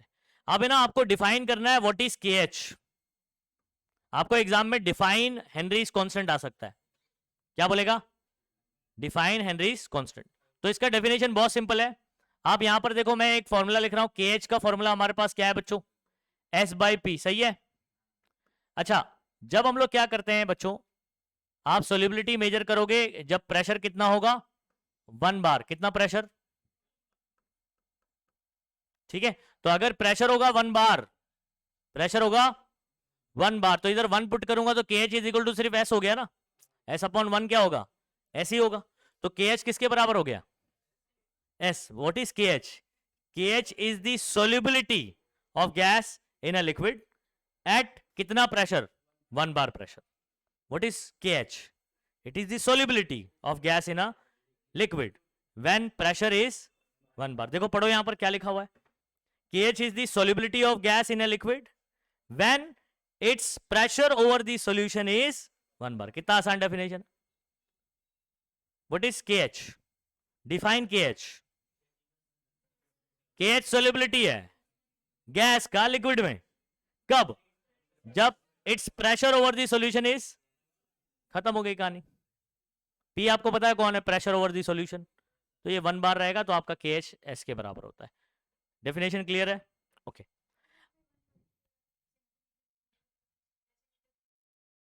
1 बार प्रेशर है क्या?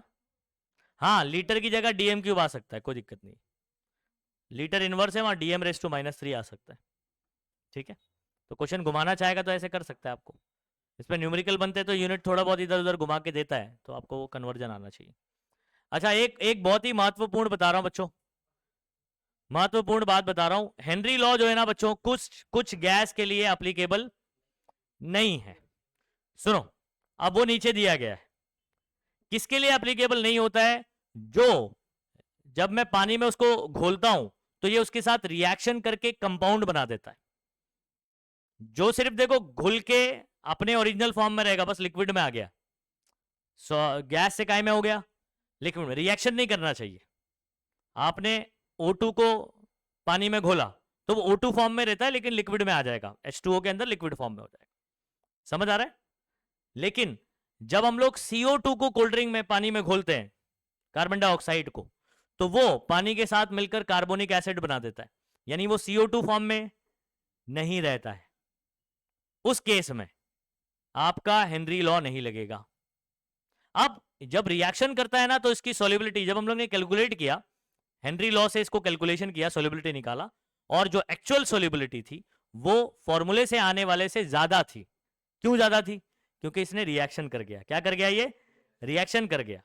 तो ऐसे ही आपका अमोनिया है, अमोनिया पानी के साथ मिलकर अमोनियम आयन और OH- आयन बना, ये भी रिएक्शन कर गया। समझ आ रहा है? तो किसके किसके लिए एप्लीकेबल नहीं है आपको ध्यान रखना है। अमोनिया और CO2 गैस के लिए आपका Henry law is not applicable. MCQ सवाल आ सकता है इसके ऊपर। For which of the following gases Henry law is not applicable. तो ये दो आपको याद रखना है। रीजन बता दिया ना मैंने। हेनरी लॉ कब लगेगा? जब सिर्फ वो घुलना चाहिए, वो रिएक्शन नहीं करना चाहिए। अमोनिया और वो कार्बन डाइऑक्साइड देखो वाटर के साथ रिएक्शन कर जा रहे हैं। इधर देखो क्या लिखा है, because of this reaction ammonia and CO2 gases have higher solubility than expected by Henry's law. मतलब हेनरी लॉ से जो हम लोग एक्सपेक्ट कर रहे थे उससे ज्यादा आ रही है। उस फॉर्मूले के अकॉर्डिंग आ ही नहीं रहा आंसर, उससे ज्यादा आ रहा है। क्यों ज्यादा आ रहा है? क्योंकि रिएक्शन कर जाता है। सिर्फ घुला होता तो हेनरी लॉ के हिसाब से आंसर आ जाता सॉल्युबिलिटी। कुछ आई बात समझ में? ठीक है, एक बार वापस से पूरा रिकॉल कर लेते हैं। इफेक्ट ऑफ प्रेशर में अगर मैं आपको बोलूं कोई सॉलिड या लिक्विड सोल्यूट है, तो क्या उस पर सोल्यूट कैसा है, सॉलिड या तो लिक्विड, तो क्या उस पर प्रेशर का कोई इफेक्ट होगा? नहीं। क्यों नहीं होगा? इनकॉम्प्रेसिबल है, खत्म हो गया। अच्छा, गैस के लिए क्यों अप्लीकेबल होगा? Because compressible. अच्छा, हेनरी लॉ क्या है? इसका स्टेटमेंट क्या है?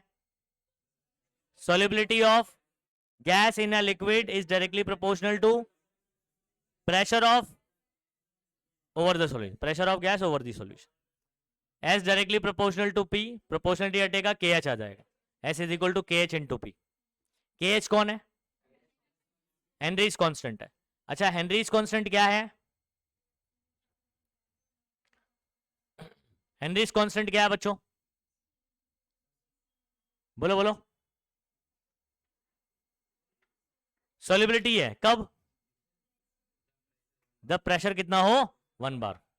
सही है। अच्छा, ये जो हेनरी लॉ बना है ये कौन सी गैस के लिए अप्लीकेबल नहीं है? बराबर, अमोनिया और कार्बन डाइऑक्साइड के लिए। क्यों नहीं है? क्यों नहीं है? क्योंकि वो रिएक्शन कर लेता है, तो जो हम लोग हेनरी लॉ से सॉल्युबिलिटी निकालते हैं उससे ज्यादा हो जाता है। समझ आ रहा है? तो जो सॉल्युबिलिटी हमको अमोनिया और CO2 का मिल रहा है वो ग्रेटर मिल रहा है then expected from Henry's law, therefore it is not applicable। समझ आ रहा है? Henry law is not applicable for CO2 and ammonia NH3। इसकी सॉल्युबिलिटी निकालने के लिए आप इस फॉर्मूले का इस्तेमाल नहीं करोगे, आंसर ही नहीं आएगा। समझ गए? ठीक है, तो हम लोग ने यहां तक आज कंप्लीट कर लिया बच्चों। अब इसके ऊपर जो है ना ये 2 न्यूमेरिकल है। अच्छा, न्यूमेरिकल हम लोग एक साथ कर रहे हैं ना, सॉल्ट और अनसॉल्ट, तो इसको न्यूमेरिकल बाद में कराऊंगा। अगला टॉपिक रहेगा हमारा रॉल्ड्स लॉ। कौन सा लॉ? रॉल्ड्स लॉ। तो ये वाला अपन नेक्स्ट लेक्चर में करेंगे। ये सुनो, अभी आप लोग क्या करोगे, क्या नाम है, हाँ